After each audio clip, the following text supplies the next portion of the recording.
Lors du dernier Media Junkie, nous avions décrypté l'art de la communication politique. Cette fois-ci, alors que nous sommes en plein cœur du procès en appel de Jérôme Kerviel, c'est des liens entre communication et justice dont nous allons parler avec nos invités. À tout de suite.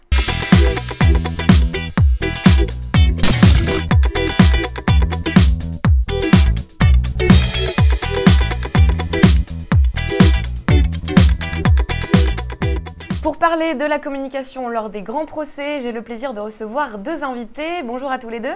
Bonjour. Merci beaucoup d'avoir accepté notre invitation. Donc Patricia Chaplotte, donc vous êtes l'ancienne conseillère en communication de Dominique Perben, qui était alors ministre de la Justice. Vous dirigez Albera Conseil, une agence de communication, et vous avez entre autres chapeauté la communication de Jérôme Kerviel lors de son premier procès. Et vous venez de sortir un livre qui s'appelle L'art de communiquer lors des grands procès. On va y revenir. Quant à vous, maître Patrick Maisonneuve, donc vous êtes avocat pénaliste. On vous connaît surtout pour quelques affaires médiatiques. Vous avez défendu entre autres le juge Burgot dans l'affaire Doutreau, Yvan Colonna, ou encore vous êtes intervenu également dans le procès Clearstream. Merci à tous les deux. Donc Patricia, on est en plein procès en appel de Jérôme Kerviel. Il a commencé le 4 juin dernier. Bon, c'est l'occasion évidemment de revenir sur cette folle histoire et sur l'engrenage médiatique autour de cette affaire. Vous avez accompagné Jérôme Kerviel donc, lors du tout premier procès. Comment vous avez été appelé et comment elle s'est passée cette rencontre ? Alors, ça a été très drôle parce que j'ai été appelée par un journaliste, un ami journaliste qui effectivement est un chroniqueur judiciaire et qui m'a dit « Est-ce que ça t'intéresserait de rencontrer Jérôme Kerviel ?» Donc j'étais un peu effectivement surprise, surtout que je suivais cette affaire, elle me passionnait. Vous avez dit oui tout de suite? J'ai dit oui tout de suite, je lui ai dit ok, je serais ravie. Et donc je suis partie à Levallois, là où Jérôme travaillait, dans l'entreprise informatique. Et j'ai rencontré quelques jours après Jérôme Kerviel avec Jean-Raymond Lemaire qui était son patron. Et on a eu une discussion d'une heure et demie avec Jérôme, Jean-Raymond Lemaire et moi. Et vous l'avez trouvé comment ce personnage, il était très affaibli par tout cet engrenage médiatique? Il est comme il est, c'est-à-dire un peu timide, un peu réservé, la tête un peu baissée. Il vous regarde un peu comme un gamin qui a fait une bêtise. Et puis, il essaie d'expliquer un petit peu pourquoi il avait besoin d'un communicant, pourquoi il était il considérait que c'était extrêmement important de pouvoir gérer la pression médiatique et d'accompagner justement ses avocats sur cette pression médiatique. Donc c'est vrai qu'il y avait une pression médiatique très très forte. Qu'est-ce que ça vous évoque, vous? Est-ce qu'il y a une évolution justement dans la médiatisation des grands procès? Oui, il y a nettement une évolution. Puisqu'il y a 20 ans, il y avait déjà moins de caméras, moins de micros, mais on les confrontait véritablement à des forêts. Ça, c'est la première chose. La deuxième chose, c'est que je dirais que la chose judiciaire est traitée avec une grande ampleur par les médias. Donc, l'avocat s'est trouvé confronté à cette question, justement, de la communication, ce qui n'est pas son métier d'origine, par définition, même si on peut s'améliorer et apprendre. Donc, une évolution, oui, très nette depuis maintenant de nombreuses années. Les réseaux sociaux aussi, j'imagine que ça contribue énormément. Pendant le procès, là, en ce moment, tous les journalistes qui suivent le procès, une grande majorité tweetent. Donc vous suivez le procès en live sur Twitter, avec la présidente a dit que, Jérôme Kerviel a répondu que, etc. Ce qui est déjà le cas pour Clearstream d'ailleurs, ça marchait en direct. Alors quels sont les rôles justement d'un conseiller en communication? Le rôle d'un conseiller en communication, il a deux rôles essentiels, c'est-à-dire qu'il est à la fois là pour mieux travailler sur l'image et la réputation d'une personne. Il faut comprendre, dans le cas de Jérôme Kerviel, puisque c'est le cas qui nous intéresse aujourd'hui, ce garçon, il aura une vie après le procès, il est jeune, vous vous baladez dans la rue, il prend le métro, il va dans les restaurants. Donc tout ce que l'on dit de lui et tout ce qui va rester sur Internet, du monde entier, on clique son nom et on peut avoir accès à tout ce qui est dit sur lui, c'est extrêmement important de pouvoir essayer de gérer au mieux tout ce qui va être dit sur vous et tout ce qui va être dit en bien ou en mal. Et on a même des sociétés avec lesquelles on travaille qui gèrent l'influence ou la contre-influence sur le web. Donc il y a ce premier métier qui est d'accompagner l'image et la réputation, de faire en sorte que ça aille le mieux, et puis de travailler aux côtés des avocats qui, encore une fois, quand la pression médiatique est forte, comme le dit Patrick Maisonneuve, c'est qu'à un moment donné, il y a 70 journalistes qui vont appeler dans la journée sur le portable d'un avocat. Il ne peut clairement pas traiter ces appels quand il est en salle d'audience ou en train d'être auditionné devant un juge. En l'occurrence, l'occurrence, quand Jérôme était auditionné par Van Riebeeck, il y avait des journalistes qui voulaient absolument. Donc tout était renvoyé vers moi. Donc nous, on gérait un peu déjà la quantité d'appels. Et puis après, on essayait de faire au mieux pour que le message passe les bons journalistes peut-être, les bons médias. Voilà. Et puis de trouver, en fonction du timing de l'avocat et du timing du journaliste, des délais de bouclage, quel était le média sur lequel il fallait s'orienter davantage. Est-ce qu'il faut avoir de l'empathie pour son client? Je pose la question à tous les deux parce que je pense que vous n'avez pas du tout la même opinion à ce sujet. Alors je laisse Patrick. Je vais commencer vraiment. Non, moi, ce n'est pas une question ni l'empathie, ni de vérité en ce qui concerne celle ou celui que je vais défendre. Ma seule préoccupation, c'est que le processus judiciaire se fasse de façon équilibrée et équitable et qu'il aboutisse à une vérité judiciaire, qui n'est pas toujours d'ailleurs la vérité historique. Donc c'est ça ma seule préoccupation. Pour être très clair, faire acquitter ou relaxer un coupable ne me dérange absolument pas. Quant à vous, Patricia? Alors moi, je considère au contraire que nous ne faisons pas le même métier et que moi, il me faut de l'empathie avec mon client et que j'aurais du mal à accompagner Patrick Maisonneuve sur la communication d'un violeur ou du dépeceur, en l'occurrence, dont on parle aujourd'hui. Le dépeceur, ce n'est pas une communication très facile. Non, mais c'est très compliqué. Je veux dire, nous, on n'est pas là. Les avocats sont les garants du fonctionnement d'une démocratie. Et toute personne, quel que soit l'acte qu'il a commis, doit être défendue dans une démocratie. Nous, on a un rôle qui est beaucoup plus modeste. Nous, on essaie de faire en sorte que les messages passent bien. Donc moi, je ne me vois pas défendre un certain nombre de personnes. Alors, je voudrais juste rajouter une chose dans l'évolution, c'est qu'il y a la phase du procès où il y avait déjà des chroniqueurs judiciaires qui commentaient le procès lui-même. Mais il faut bien voir qu'en ce qui concerne la médiatisation, elle intervient très en amont. Nous savons que le secret de l'enquête, le secret d'instruction, c'est bien un secret de polichinelle, ce qui fait que très en amont de l'enquête, ça peut durer des mois, ça peut durer des années, il va y avoir une mise en cause publique. D'ailleurs, moi, je revendique le fait de m'exprimer publiquement pendant le temps de l'instruction pour défendre celui qui est mis en cause publiquement. Et c'est là aussi que le rôle du communicant peut être tout à fait utile, parce que c'est sur la durée. Et donc, il y a aussi des stratégies de communication, des stratégies d'image, parce que pour quelqu'un qui est poursuivi par la justice, certes, il y a le juge qui le poursuit, mais il est désigné à l'opinion publique totalement. Lui et donc, par conséquent, ses proches, sa famille. Donc, le travail de l'image, le travail de la parole est quelque chose qui est important pendant ces temps de violation du secret de l'enquête.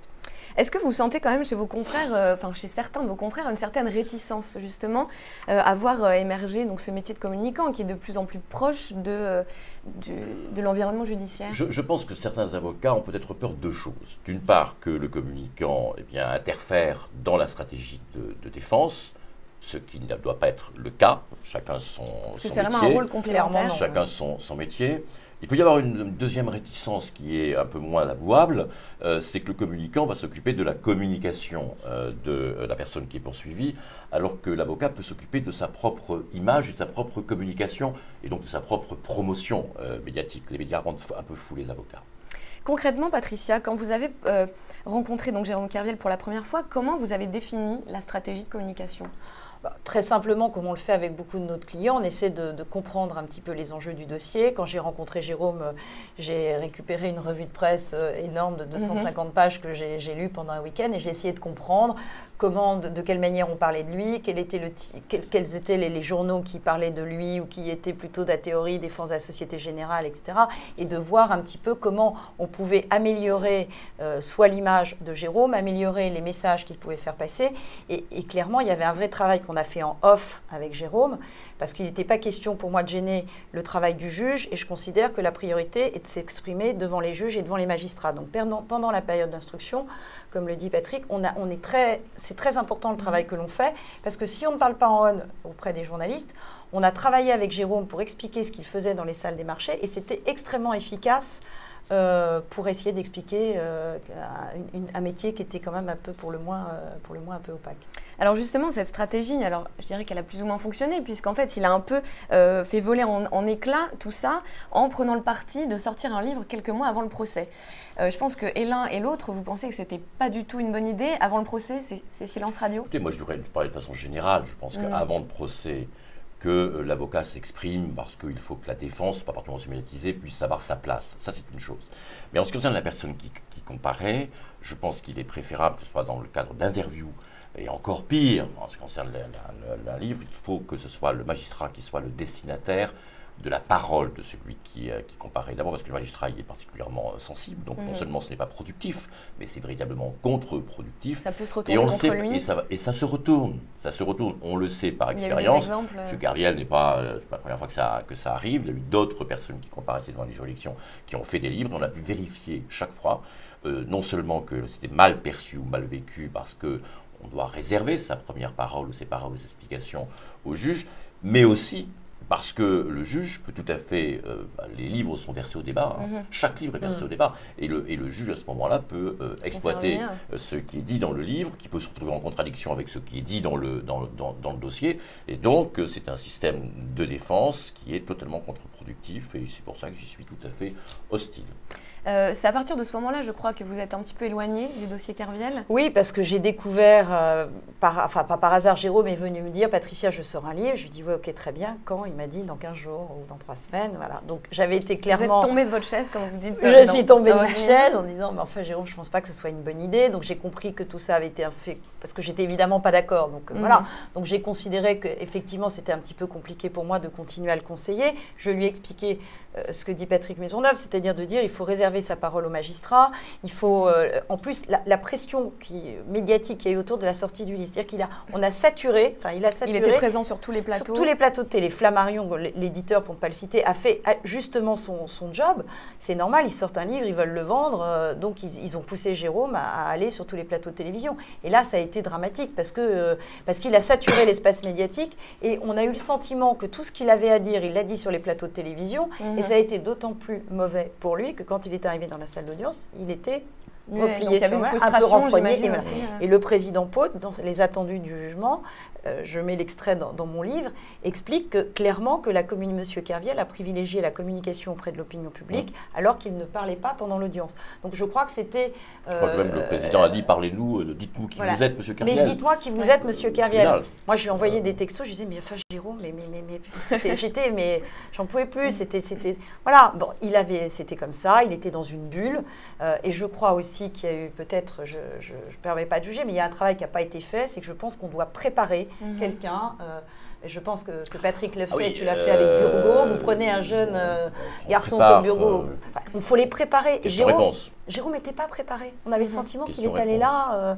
Puis d'expliquer une ambiance. On regarde un magistrat, on ne joue pas avec sa bouteille d'eau, avec la tête en bas. Pote l'a très mal vécu. Il n'a pas du tout été conseillé, même sur sa gestuelle, sur des choses... Non, j'en sais rien. Enfin, moi, personnellement, je n'en sais rien. Je ne suis pas sûre. Je ne suis pas sûre à ce stade. Alors aujourd'hui, Jérôme Kerviel est défendu par Maître Couby. Est-ce que c'est toujours une bonne idée de faire appel justement à des avocats déjà très médiatiques ? Ça, écoutez, il y a des avocats très médiatiques qui peuvent être de très bons avocats. Il faut espérer d'ailleurs que ceux qui sont un peu médiatiques ne soient pas totalement nuls. Vous en avez un ici à ma droite. Mais après, je pense, non, je crois que le problème qui pouvait se poser éventuellement, mais moi je ne veux pas interférer dans une défense qui est actuellement en cours. Ce qui me surprend un peu, c'est les délais très rapprochés entre le changement d'avocat et l'audience elle-même. Donc 2 mois. Il me semble très difficile 2 mois pour de pouvoir digérer un tel dossier. Mais ceci dit, certains sont plus rapides intellectuellement que d'autres. En tous les cas, que moi, manifestement. J'imagine que vous suivez peut-être justement sa nouvelle stratégie. Elle vous paraît bonne pour l'instant? Alors, moi, vous avez un œil d'autant plus critique. Voilà, moi, je ne juge pas la stratégie de défense. Je ne suis pas avocate et je n'ai pas l'intention de le devenir. Donc, moi, je n'ai pas de jugement à porter sur la stratégie de David Couby. Bon, j'ai constaté simplement qu'effectivement, il n'y avait pas eu de prise de parole de David Couby, ou très très peu avant le procès, encore moins de Jérôme Kerviel. Donc je pense que ça, c'était une bonne chose. Bon, le démarrage, il est difficile. Il y a une présidente, où j'ai suivi encore une fois sur Twitter, qui est assez virulente pour le moins, qui connaît très bien son dossier. Donc j'ai l'impression que c'est un petit peu difficile. Mais voilà, je le constate en observatrice de l'extérieur. Pour moi, il n'est pas question de juger le travail d'un avocat. Alors, une dernière question. Alors, Patricia, je pense connaître déjà votre réponse. C'est sur est-ce que les médias peuvent avoir une influence sur le sort judiciaire d'une personne? Vous dites dans votre livre que l'idée que le procès médiatique peut influencer sur le procès judiciaire n'est pas incongrue. Je voulais avoir votre avis, maître. Est-ce que vous pensez que justement les médias peuvent influencer? Les médias, je dirais que l'image de celui qui comparait ou la façon dont il traitait l'affaire n'est pas indifférent, je pense même inconsciemment pour les magistrats. Je crois que c'est encore plus vrai pour les affaires d'assises où il y a des jurés, avec des papiers d'ouverture, où les jurés, bon, ils rentrent chez eux le soir et ils sont très sensibles quand même à ce qui peut se dire. C'est pour ça que là aussi, l'avocat a intérêt à communiquer pendant ces fameuses suspensions d'audience et marteler un certain nombre de choses. Et puis, les magistrats professionnels vous diront toujours que ça n'a aucune influence. Je ne les crois pas vraiment. C'est vrai que à partir du moment, tu sais, pour relaxer ou pour condamner quelqu'un, il faut aussi en avoir envie. C'est pas seulement un problème de démonstration. Et si effectivement, sur le plan médiatique, la personne apparaît totalement accablée, ou absente. Ou totalement absente, eh bien, effectivement, les magistrats, de façon un peu naturelle, mais c'est humain, vont se dire que finalement, on a une mauvaise image de lui. Donc l'image que vont renvoyer les médias aura une incidence. Je ne dis pas qu'elle est déterminante pour les magistrats professionnels, mais elle a incontestablement une incidence. Je vous remercie infiniment tous les deux d'avoir répondu à toutes mes questions. Quant à moi, je vous retrouve très vite pour un prochain numéro de Media Junkie.